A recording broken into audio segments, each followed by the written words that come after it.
Terror teacher na pisigal ang pagkadisiplina sa mga estudyante? Illegal yan. Narito ang inyong alas sa batas.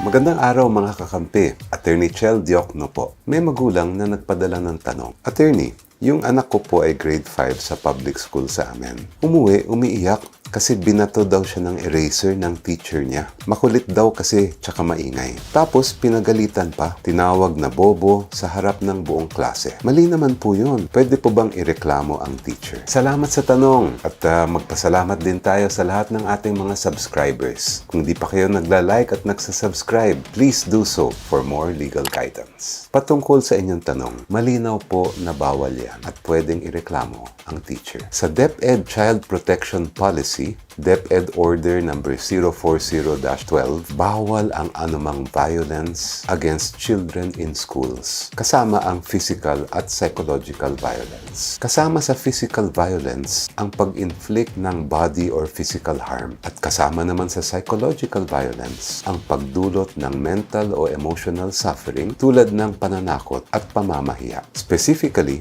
ipinagbabawal rin nito ang corporal punishment na pisikal na pananakit o pamamahiya o pag-degrade sa estudyante bilang paraan ng parusa sa maling ginawa o sa pag-control o pagdisiplina ng mga estudyante. Kasama sa corporal punishment ang mga sumusunod.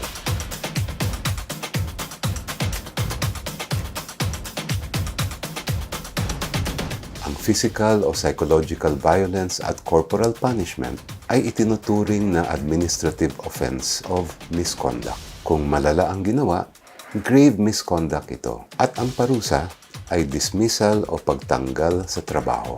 Ang teacher na may pakana, pwedeng ireklamo sa school head o sa school's division superintendent ng DepEd. Ang directory ng DepEd Regional and Division Offices ay makikita sa link na ito. Bukod dyan, bawal din sa Code of Ethics ng teachers ang corporal punishment at pwede itong ireklamo sa Professional Regulation Commission o PRC. Ang PRC naman may otoridad na suspendihin o tanggalan ng lisensya ang teacher. Bukod sa administrative liability, pwede ring may criminal liability o parusang kulong ang teacher under RA 7610 o ang Special Protection of Children Against Child Abuse, Exploitation and Discrimination Act. Sa batas na ito, child abuse is defined as the maltreatment of a child which includes any of the following.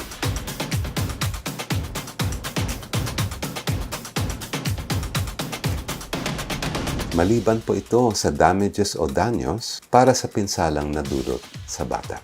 Napakalaki ang responsibilidad ng teachers sa paghubog ng kabataan at talagang nakakalungkot marinig ang pag-abuso dito. Walang sitwasyon kung saan okay lang ang sadyang pananakit sa mga bata at sana po ay nakatulong ang impormasyong ito. Kung kayo ay may problema o may gustong malaman tungkol sa batas, maaaring kumonsulta sa ating free legal help desk sa www.cheldiokno.com. Laging tandaan, ang kaalaman ay ating alas sa batas. Tuloy-tuloy po ang ating pag-vlog para sa kaalaman at kapakanan ng lahat.